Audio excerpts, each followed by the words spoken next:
Hello and welcome back to Climbing Mount Sophia. I'm very excited again today to be with David Schindler. Welcome back, sir. Always a pleasure to see you. It's great to talk to you. Always enjoy it, Ken.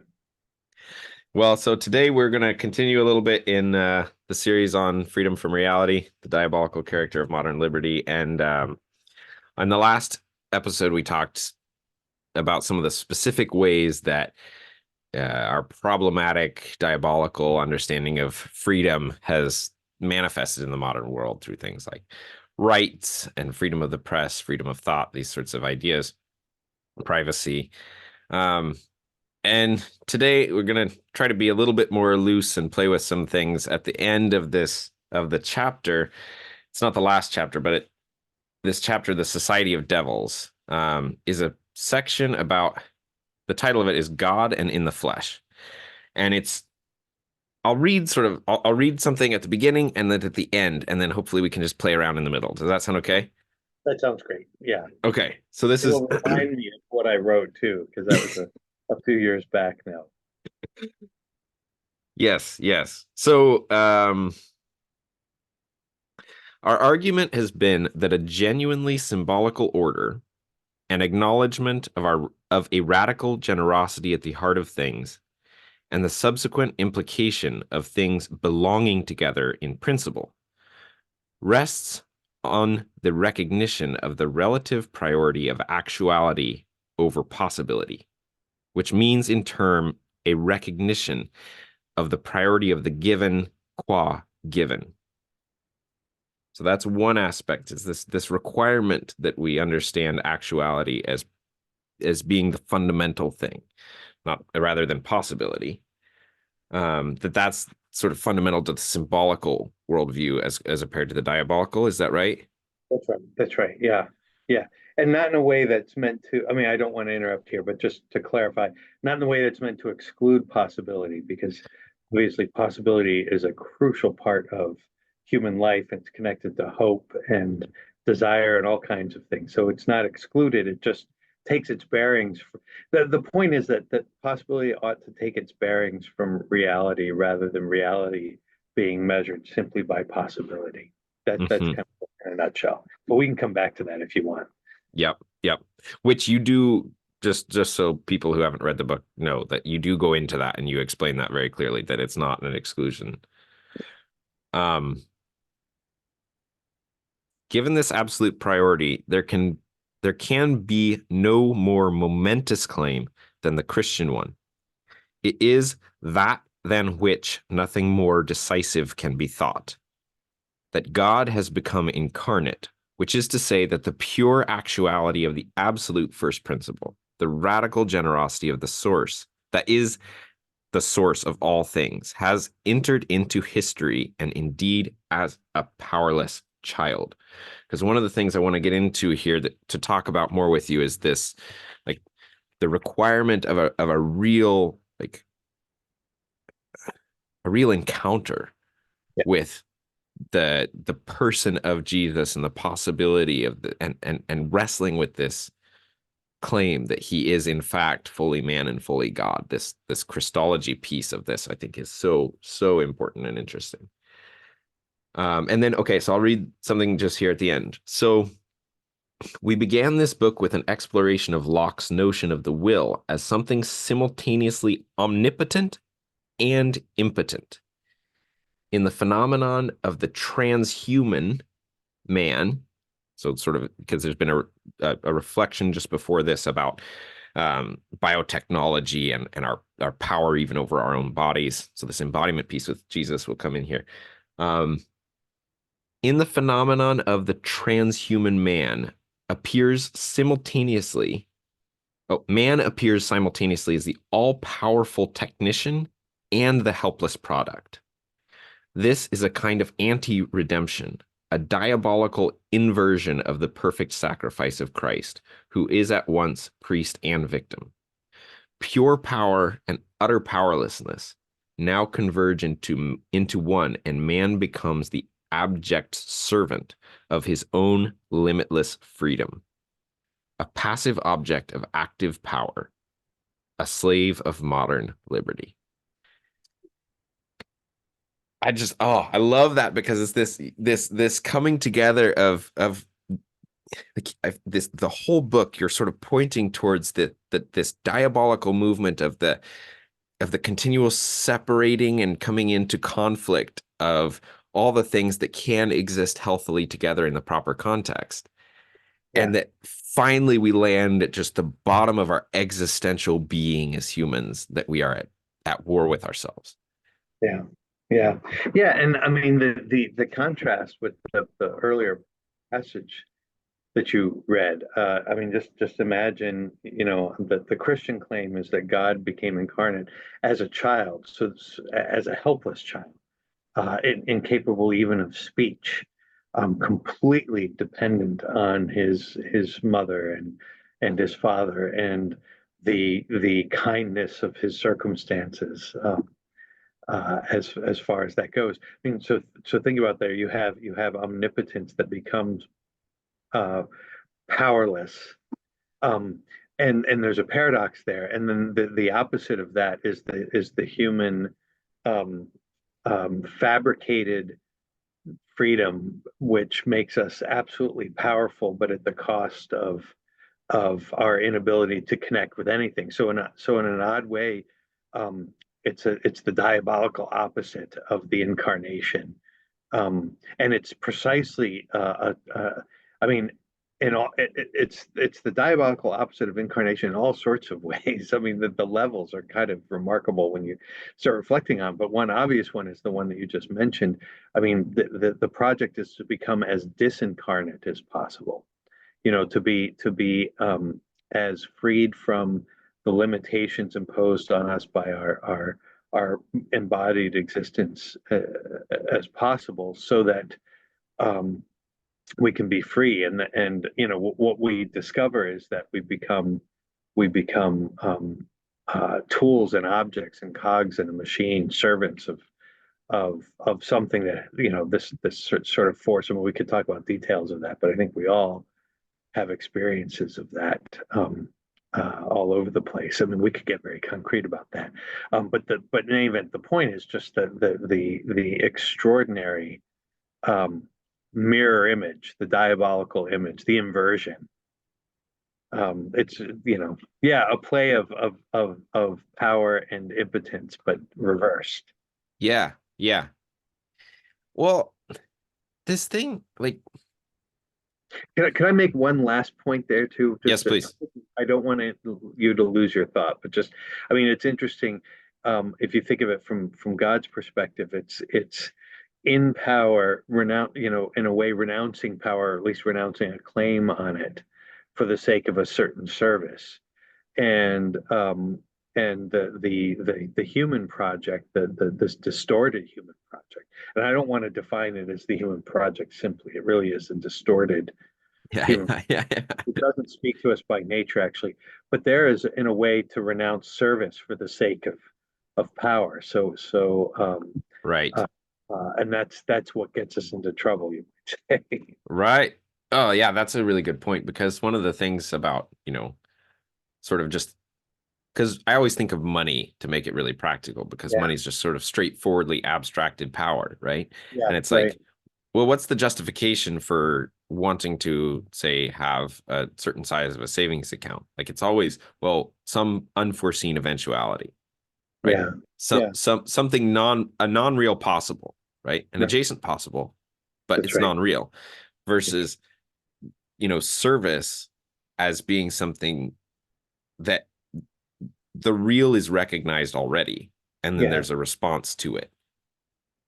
you're exactly right. No, I mean, that's exactly the way to think of it. And that's what it means, is talk about the priority of actuality. You begin with what's in front of your face, what's Yeah. right there in front of you, and and acknowledge the claim that it right now is making on you, and responding to that. That there's a that it's painful because it calls us outside of ourselves. It interrupts what we might have intended to do otherwise. This is a Platonic theme. Socrates is always interrupting people, and disturbing their preconceived plans in some sense. Reality does that to us all the Mhm. time. But but what we get in responding is genuine connection. Hmm.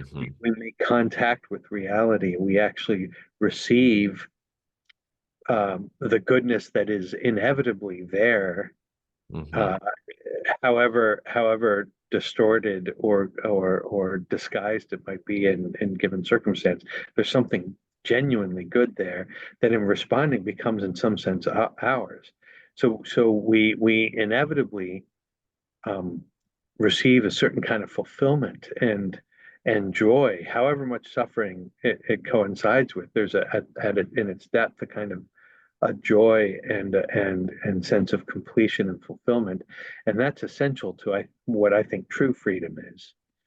The opposite is disregarding what's in front of us by making our principal concern a possible eventuality, as you say. You know, and there, to some extent, some of that is inevitable. You don't want to be irresponsible. Even being properly attentive to what's in front of you requires a certain sense of responsibility for the future. But we all can see, it seems to me, the distortion that happens when the only thing you really think about are the possible outcomes rather than what's in front of you. Yeah, absolutely. Well, you would come into a sort of like a fear control state, right? This is how you get a surveillance state. This is what's happened to us in America since 9/11, right? It's like what would have been unthinkable to someone in 1999 in terms of governmental intrusion and private in their sort of private domain. And that, this is already a whole modern freedom thing happening here. But Yeah. like what would have been unthinkable then is now simply taken as a matter of course. Right. No, isn't that extraordinary? And I mean, I think it would strike people as odd to say that there's metaphysics involved here. That what's going on is a kind of habituation to a certain conception of the nature of things, Yeah. namely one that gives, abstract possibility a priority. Yeah. Yeah. Well, I mean, it always I don't know that I still quite understand the term metaphysics because I run across people moving it using it so differently, right? Like I feels like so many people when they use the term metaphysics, it's as if they mean something other than our world, right? It's not Right. it's not metaphysics in that it's a higher order of understanding how the physical world works. It's like just something else, like just building a second world. And this, okay, so actually this is a good branch to what I was going to say. Because what I was going to say is something like I've been thinking about sort of the two worlds mythology. So the way John describes the axial age in Awakening from the Meaning Crisis, sort of one of his big Mhm. series. Um, he talks about the emergence of the axial age in the wake of the Bronze Age collapse and the emergence of a two worlds mythology from a sort of continuous cosmos, where Yeah. we had understood ourselves as fundamentally embedded in the world, and then we started to get this. Oh wait, no, there's sort of from a Platonic perspective, there's a world of appearances, and then there's the world of there's the eternal world and the Yeah. temporal world, like this sort of thing, and then over time, especially once you get to like Kant, you get a really clear distinction of like there's two worlds, right? There's this Yeah. world and there's that world, and this sort of I tend to visualize them as it's sort of like uh, a a sphere, right? A sphere that I inhabit of my known engagement with reality, and then there's the actuality of reality beyond me. That is eternal in some sense, in that it is a uh, infinite fount of intelligibility, right? The sacred, as John would say it, right? That anywhere I turn in that world is inexhaustible. Yeah. But in my own world, in this lower order, like everything's faulty because nothing like every model I build is missing so many pieces. And so, Right. sorry, I Right. know I'm taking a lot of time here, but I want to tie it back to this. If I prioritize potential over actual, what I'm in fact in a sense doing is prioritizing this smaller sphere as, the thing that is highest and best. Yeah. Yeah, right. and my own choice and power versus, and then I will never, in fact, not only will I not come into contact, but I will never even come available to me to come into contact with that which is actually eternal. And thus transcendence is foreclosed to me, because transcendence is in fact the encounter with the eternal world of the real actual that incurs upon me, right, in this suffering sort of way, right? Because as you mentioned suffering there, like that the grinding and of the realization that like my world is inadequate Right. and incomplete, like, is the call into something else. No, that's all beautiful, beautifully said. You're good at this. You should think about starting a podcast, maybe. Oh, that was very well, really well laid out. And I mean, I was reminded, especially at the end, of one of my favorite passages from Iris Murdoch, the late Irish philosopher and novelist. She said she defined love as in one of her novels, as I think it was a novel, the difficult realization that something other than oneself is real. And that's basically what you're talking about. Defining reality in terms of your partial interpretation of it, and the partiality of your interpretation is due to a kind of horizon that you set through things like fear and self-protection, or a certain kind of desire for immediate gratification. Fear probably is one of the main things there. Uh, but one can give that a historical read as well. And you started to do that with your reference to the Bronze Age and the Axial Age. I'm reminded of one of the texts when I used to teach an intro to philosophy class when I was just starting out decades ago now. Uh, um, I wanted the students to read some of these landmark figures, and we ended uh, with Nietzsche. After doing that a couple of years, I realized that's not the way you want to end a course, so I had to rearrange things. But there's a passage, I don't know if you're familiar with this, um, from his Twilight of the Idols, about how the true world became a fable. And he just Mm. goes through a step-by-step account. It's just like one page, 1.5 pages of what you've described, but begins from the Bronze Age and works his way up to his own philosophy then. And you see the stages of this, and that there is something really compelling about the story. It's beginning with this kind of naive unity where everything was together, and then the two worlds becoming separate, and then initially one being measured by the other, but then eventually they become so separate that they become detached, and then the one disappears into nothingness, but still remains a certain measure, and so now you end up condemning reality in the name of something totally unreal. And it's quite a compelling thing. But you realize that these dimensions, these movements that you describe, you can think of them in psychological terms, but you can also think of them as sort of cultural phenomena and historical cultural terms, as well as the development of a culture. And then that complicates the picture, because you realize then um, the problem is not just a personal problem that I need to solve for myself, but it has something to do with the way we communally organize reality together. And then, to connect them with the point that you made earlier, you start to realize that, it's possible to have governmental policies that reinforce a certain metaphysics, as a certain interpretation of reality, and then therefore then generate the psychological problems. So none of these things can be easily separated out from each other. Well, there's a part in that section where you talk about like the diabolical substance always is consuming itself, Yeah, yeah, that's right? right.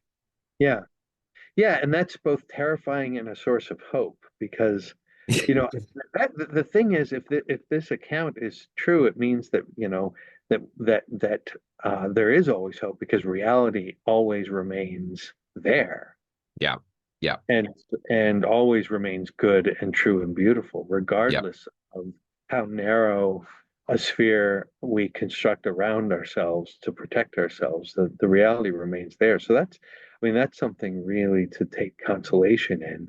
And it's important to see. But then, then the question is, well, how do we come to what do we do to recognize this, or come to terms with it? And maybe we can look at some of those things you mentioned, some kind of an encounter that's worth exploring. I don't know if you have Yeah, an yeah, yeah. I would love to go that direction. And as a way of starting, I would want to just first ask the question: have you written anything or done work specifically on the notion of grace? That's interesting. Not really. No, no. It's funny that, in Catholic circles, this question of the relationship between nature and grace is always Hmm. a big one, and it's increasingly central. But I've had conversations with my colleagues around here all the time about it, but I've never written anything myself. Yeah. Well, because that is what really comes up for me here. Actually, um, I did this morning. I have a weekly group of doing the dialectic into dialogos practice, Mm, um, and it's a really really precious thing. And this morning we did one on grace, and so I'm still sort of like um, yeah. very alive with that. So grace is very alive for me here, and it strikes me as okay. So you called to from this place of finding ourselves in a real moment in history where we're in a a cultural, socio-cultural, historical moment of noticing. We're just sort of waking up, noticing, hey, we're in the diabolical and it's eating itself. Like, Yeah. okay, so here we are. Yeah. And so now what do we do? Because we can't just jump out of it because that's sort of the point. Yeah. Yeah. Right. Right. Jumping out is what got us in this trouble. Yeah. Yeah. Yeah. So it's like, okay, so what do we do here? And for me, it's like, okay, grace. Like I think grace is what comes here. And Yeah. I don't so we'll have to I think maybe go into that and that grace as something like the encounter with the really real, which becomes available to us. Like you asked how we turn back toward it. And this is what I want to propose to you and see what your reaction is does it have to do with a ceasing from any sort of propositional manipulation or conceptual manipulation about the person of Jesus, but instead coming to actually existentially face up to Yeah. this this claim, this proposal, this absurd and and that claim of the greater Yeah. of which cannot be made Right. of the actual incarnation and incursion of God into manhood, Yeah. and that sort of creates this portal from, let's say, the metaphysical to the physical, Yeah. if since those have been separated, right? And of like an incursion of grace, which such that cannot be in fact resisted. Yeah, yeah, yeah. Well, how? Let me just to help think about this. How would you define grace if you just a one sentence, if there is a Oh, one sentence, just to capture it in a nutshell? I think what I came up with this morning, and I'm so glad thank you for being gracious with me because I know I'm just sort of throwing things out here. Uh, But I think it's something like the flow of life mhm, from beyond us, which is given to us in such a manner that we cannot resist receiving, but we mhm, can resist giving. mhm, mhm. And I mean specifically from God, I guess that, or would you? Yeah, because that's interesting. In the technical sense, for me, from what I from a Catholic perspective, grace is God's gift of friendship, essentially. Hmm. Um, and that's a nice way to think about it. I think is friendship, but they're also analogous extensions. So it doesn't. They're forms of grace, a kind of an analogous expressions of grace. Um, more generally speaking, that pervade the whole of reality, and the specific form and the general forms are not separable from each other simply, but they're distinct. So that there's a kind of grace, for instance, that if you watch movies of a great movie director, you'll see a kind of a transformation or a redemption. One character will surprise another character with a response to a question or an offer of some sort, or typically, I mean, it's really interesting, an undeserved offer of forgiveness, and you'll see this transformation that's almost like a crystallization that just pervades the whole person and the whole of that person's reality. It's striking to me how often the greatest movies are about grace in this form Mm-hmm. at some level, but it tells us that it reveals something about the nature of reality. And I think that the first key is there. I would say there are two keys. One is, it's not something that you can produce yourself, that you can Right. make. So it's not in your control. You don't just turn it on or demand it, or because insofar as you do that, it's going to be a function of yourself. It's going to be precisely not what we're talking about.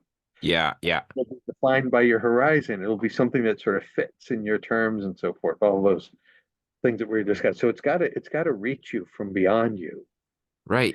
Um, and so that's something that you need first to kind of recognize and respond to and receive, Mm-hmm. rather than make and generate, even though that reception can be very active, Mm-hmm.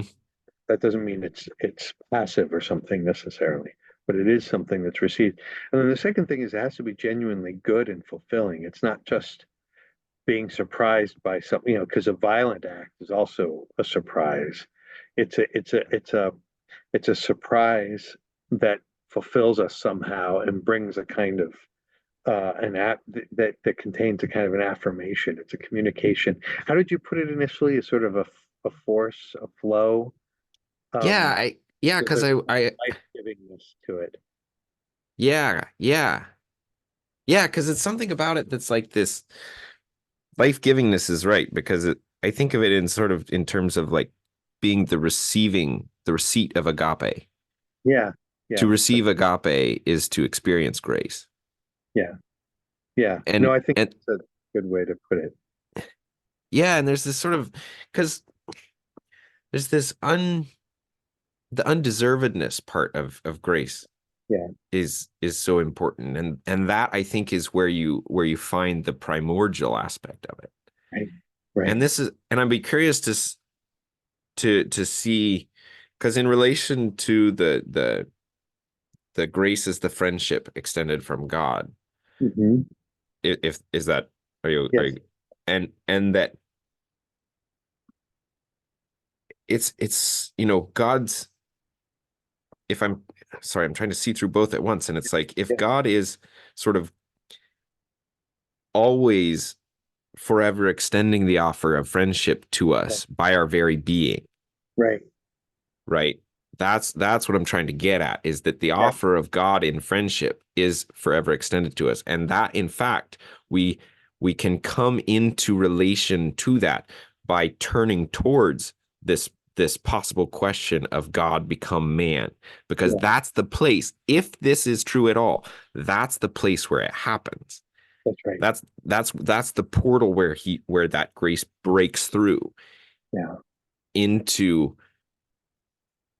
And this is where I'm like when it gets to a sort of to turn an ontological frame on it, it's like I don't understand how reality could even be without this mm, being the case, because it's yeah, like there has to be a free gift of grace that cannot be denied, such that even because otherwise I don't know how evil actually has being, yeah, yeah, because it's yeah. in some sense it's that unconditional giving that is even the possibility for the free will of any agency at all. Otherwise, Right, right, right. And the vulnerability of goodness that implies. It's, in a way, it exposes itself to manipulation and abuse and misappropriation and all sorts of things. Yeah, but Yeah. that's the glory of it. That's the glory of the gift. And that's why it's. I mean, there's that's why hope never dies, but it's also why in a curious sort of way, even a really intense perversion, like a distorted pursuit, a kind of a self-seeking, um, in a certain sense, you're going to get caught up in this story that is bigger than you are, and at some point in that story, this moment is going to present itself for a conversion because it's not, because it's always it's always there. It's Yeah. been given, as you said, in this kind of definitive and pervasive way. Um, Yeah. so there's something hopeful even in great pursuit of evil. If it's, I mean, you don't want to promote evil, obviously, and that's not at all what I mean to Yeah. do. Yeah. But the point is, um um if there's a fidelity even to a bad pursuit, it's going to turn you around. If there's a kind of a fidelity and a real hope and a real seeking of something, it's Yeah. It's going like to. if there's a real faith in redemption, maybe in an absolute Yeah, redemptive that's right. capacity. That's right. That's right. And that even your self-seeking is actually a desire for redemption at its Yeah. heart. Yeah. Um, Yeah. uh, so I think we can all relate to that. Yeah. And So, the question of the incarnate God. Let me just come back to that for a second. yeah, I that's what I was. Yes. when I had my sort of moment of turning around, I was in high school, and it was a pretty radical conversion, for lack of a better word. But it was not initially. Um, there was nothing theological about it initially for me. It was this recognition of the absoluteness of the good. I mean, that Mm, made sense to me. The word God didn't quite resonate with me, but the word good did. hmm. And for a time, I really had to sort of think about that, because intellectually I understood that you couldn't really talk about the absoluteness of the good in non-theological terms. I mean, eventually that's what the tradition is meant by God and so forth. So they were inseparable, but it didn't resonate with me in the same sort of way. Some people are immediately their experience of some kind of a conversion is immediately religious or theological. And I'm very happy when I see that, but it was not that way with me initially. um, and it took me some time, but it did over the years. I came to recognize this God and the good. They kind of eventually came together, and had some very profound experiences there. But the key to it is, I guess there are two. One is that the personal dimension Hmm. that was not present, recognizing the absoluteness of the good. It was conceivable to me to think of the total dissolution of personality as being something good, and Hmm. it that and at the more sort of properly theological the reflection became, the more clear it was to me that's not the case. That Mm, there's something about the person and love, the personal dimension. But then the other dimension is also that what you've been mentioning here, which is the incarnate in the flesh, the connection between these highest principles and the very lowest, most basic parts dimension of reality. Um, and that God's presence is not found in a separation from the real and from the world, but as always as a deeper penetration into it.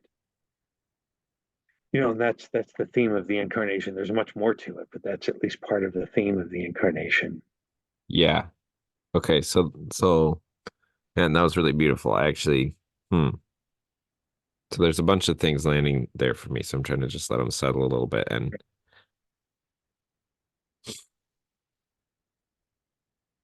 So I resonate with this, and I continue to wrestle. I mean, the question of God as a personal God and the Mhm. good, and the distinction and non-distinction there. And it Mhm. can, I don't really, I don't know what I think. It doesn't really matter what I think, but it also, like, I find myself going back and forth between the two sides. And there's one element that has something to do with, like, the struggle to see God as a person, because maybe it's about a lack of forgiveness for other persons as such on my own ground. It's like Mhm. so hard to make anything personal about the good, because person, the category of person, Yeah. is just so much less. Yeah. Right. And Right. so it's blowing up the category of person in some sense. Yeah. Well, I think part of it is one of the reasons the notion of the good is compelling is precisely you can think of the infinite good. But whenever you think of persons, you think of something particular, Uh-huh. um, and therefore not infinite. And then there's nothing about the person in that regard that seems particularly divine or transcendent or whatever. And I think we do tend to personalize God too in too facile a way.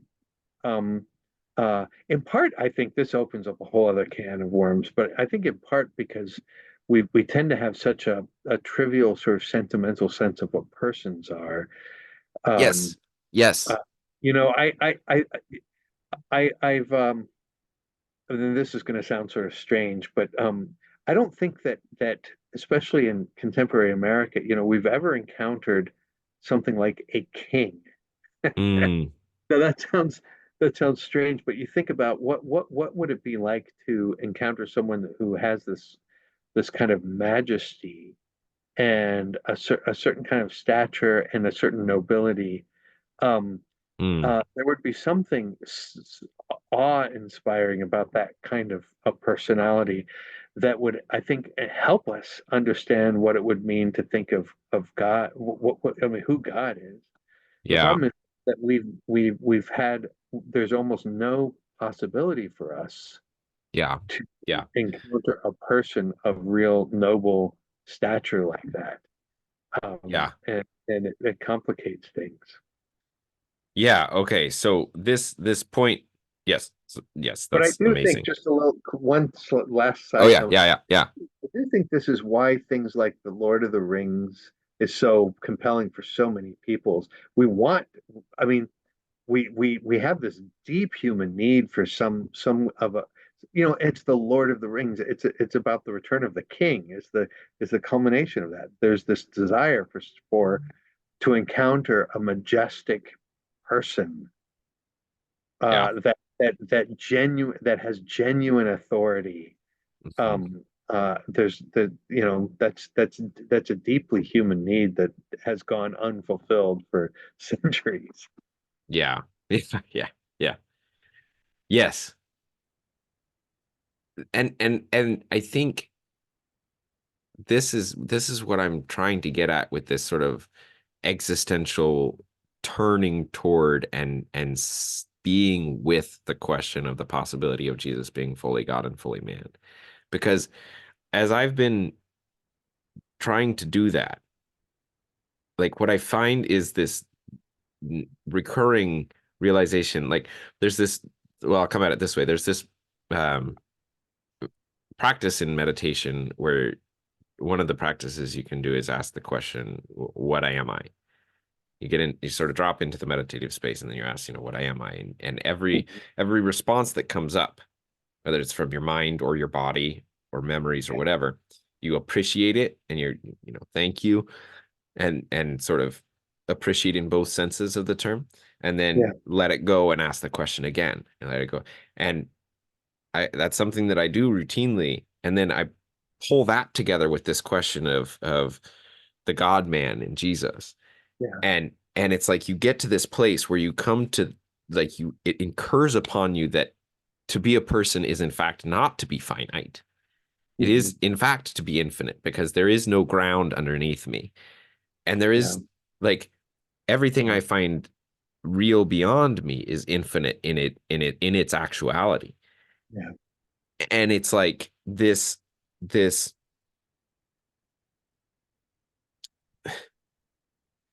like this turn towards this modern conception of freedom and the hollowing out of the person to simply the choice and exercise of will Yeah. exercised over and against any deeper actuality, right? There's nothing deeper that's actual except just my momentary desire.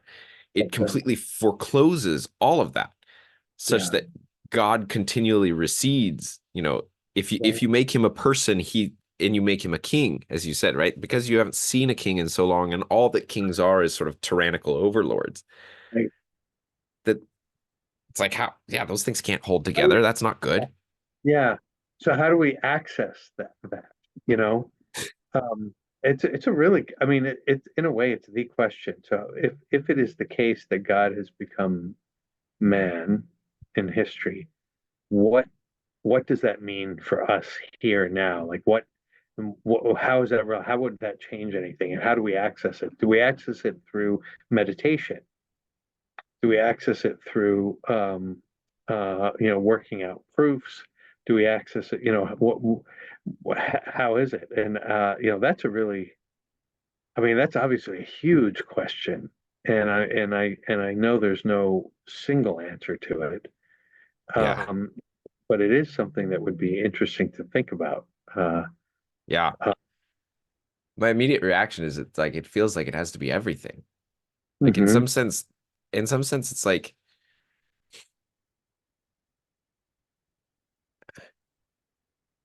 it's like we lose that encounter with the real when we relegate any single aspect of any single domain to not Yeah, that. right.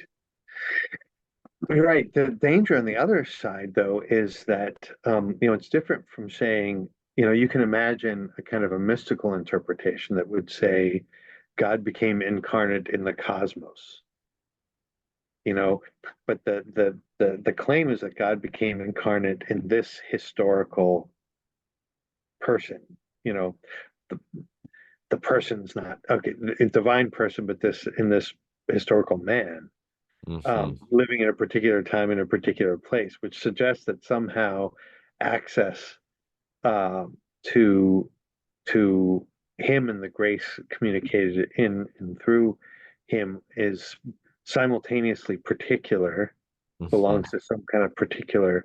This is why I appeal to the notion of tradition. Why I think the particularity of a tradition. A tradition is not just a universal idea, it's something that's concretely handed on in history that has a transcendent value, as Hmm. Joseph Pieper describes. So it's something that's particular, but it's particular in a way that it opens you up to absolutely everything. It's relevant to everything and not just to that particularity somehow. Hmm. Hmm. Hmm. Yeah. Oh, well, yeah. That, hmm. In a way Sorry, that's inclusive then also of practices of prayer and meditation, um, of of the solitary activities of reading and thinking through and meditating. I mean that's but then also the particularities of interaction with others in conversation and committing yourself to particular friendships and a spouse and a marriage and a kind of work and all of those things too. maybe it's actually maybe that's more like I'm curious because this is what I'm sort of seeing is that maybe that's more like what real freedom is. Hmm. Like real freedom is a sort of like resonance such that you just flow, resonate, move with that Hmm. call of the good. Hmm. as it moves. Yeah. Yeah, and they're unite. I mean, I'm just thinking, you talked about this experience you had earlier today, the the dialogos, and I mean, you were radiant when you talked about this. This clearly made a very big impression on you, and I would presume that you felt an enormous freedom. That this experience was an experience of freedom, and you think about, what made it, what makes it free? Why is it an experience of freedom? It's not because you suddenly saw that you had more choices than you thought you had before. I mean, those kinds of questions are almost irrelevant. Yeah. Um, Yeah. and you don't need to be in a different place from where you are. There's something about it doesn't matter in a way where you are. It's like the feeling of I think it's the feeling of joy, the way C.S. Lewis describes it, right? Mm-hmm. It's the well, my wife was given a present for her birthday from a sort of adopted grandma that was this bowl, and it's looks like it's sort of a handmade sort of Native American type bowl. And she opened it, she was sitting there with it, and she says, "Oh my gosh, like I had no idea I needed this, but I love this." Yeah, yeah, Right? yeah, It's that incursion of oh, it's the note to the song. Yeah, it's the sound of the music that I never knew I always wanted. yeah, yeah, yeah, That like that's freedom is like when well, freedom is following that and encountering that. And I think joy is like the felt sense of that. yeah. That's right. Wow, and you see how concrete that is. I mean, it's hard to put into words, but there's nothing, it's not an abstract mental concept, and it's not just having power. I mean, I guess you do have a sense of an exuberance. There is something of an empowerment, but not how we normally mean the term. It's more There's a kind of an overfullness of life. there's a very interesting distinction, I think, to be explored between power and energy capacity. Hmm. Hmm. Like power, I think, in the way that we've been talking about it is not sort of just power in maybe the way that you would define it in physics, where it's just literally just the energy to do work. That's Yeah, something different. yeah. I do think you get a significant enhancement of the energy to do work Hmm. because, of course, and like this is obviously implied in physics, you don't have any power if you don't have anywhere to push from. Yeah, Right? Like if you don't prioritize the actual, like you can, I think you can make an argument from just a purely naturalistic physical perspective for the argument that you're making in this book of just saying like, look, if I'm gonna go try to deadlift 300 pounds and I'm not standing on firm ground, it's not gonna work. Doesn't matter yeah, how strong I am. yeah. That's right. That's right. And if to increase your strength at the cost of losing the floor to stand on, in a way, this is what I mean by the coincidence of a kind of power and impotence. It becomes so empty, it doesn't mean anything. The image I like is, a plant that, were to think, if only I could get these roots out of this ground, I could really grow and really emerge. And you just think that's totally confused. And it's exactly the opposite. The more firmly you're connected and attached and committed, the more fully you feel this expansion and empowerment, this energy. So, the word energy, it's really interesting, is related to the word for actuality Oh, in really? in ancient Greek. Yeah. I mean, the word that Aristotle uses for actuality, is energeia, which is exactly the root of the word energy.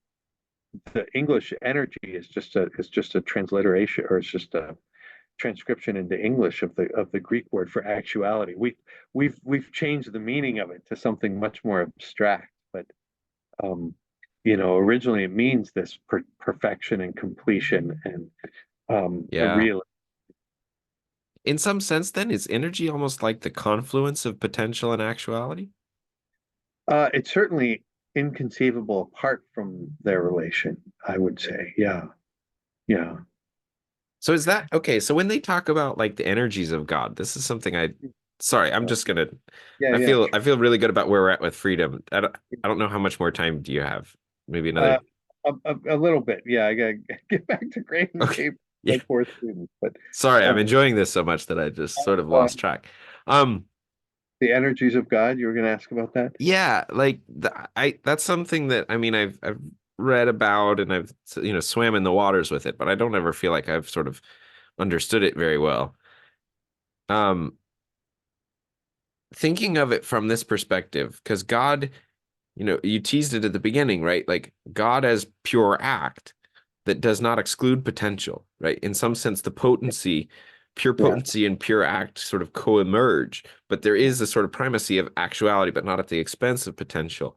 And then, like obviously, there's this explosion of energy from God, you could say, from the Godhead.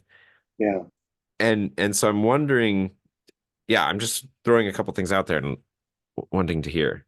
yeah, yeah. I mean, that's to my mind, this connects with the question of incarnation because there you have like an actual revelation of God.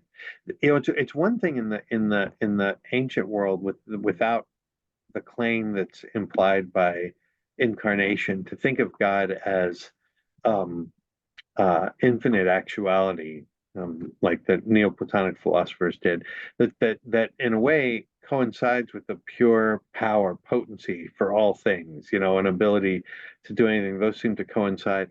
But when you have an actual incarnation, that changes things. It requires a, a, a reorientation in relation to that claim. You can't go back to um,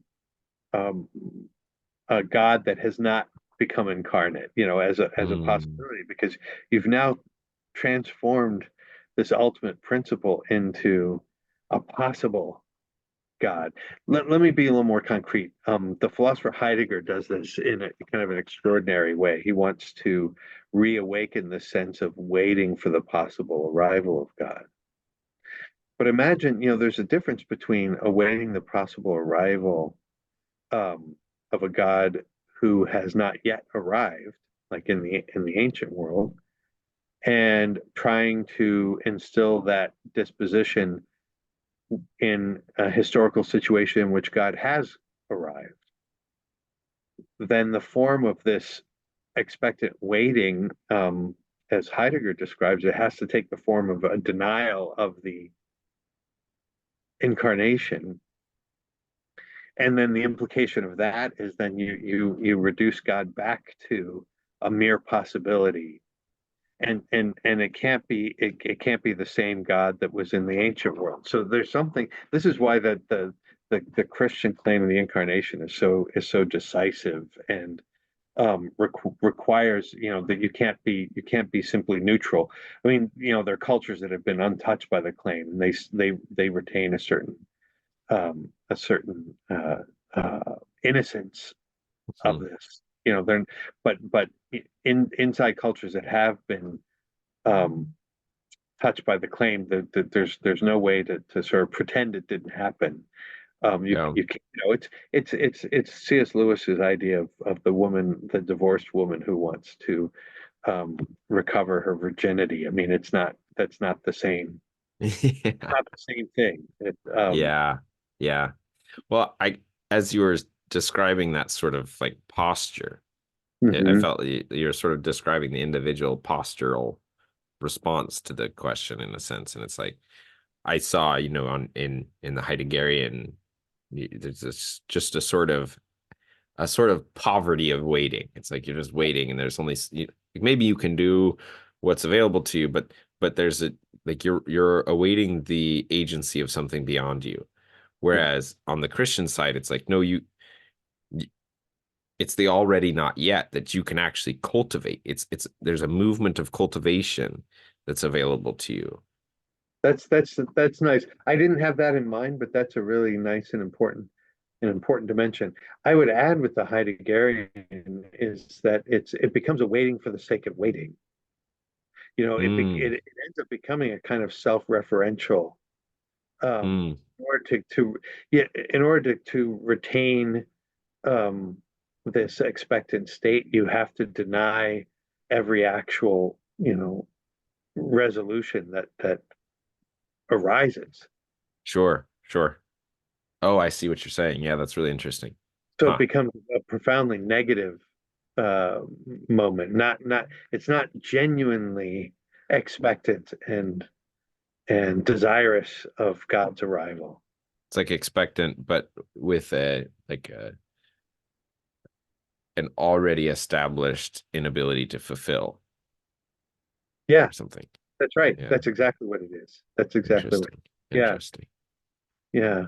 You remain expectant by shutting and locking the door, so that you can always be waiting. You see. Oh, yeah. Well, lovely, lovely. Oh, well, thank you so much, David. I won't Sure. keep you too much longer, but this has been wonderful, and I always just so much appreciate your wisdom, and Yeah, thank you. thanks, Ken. No, thanks for proposing this, and look forward to the next time. But it's been a real pleasure.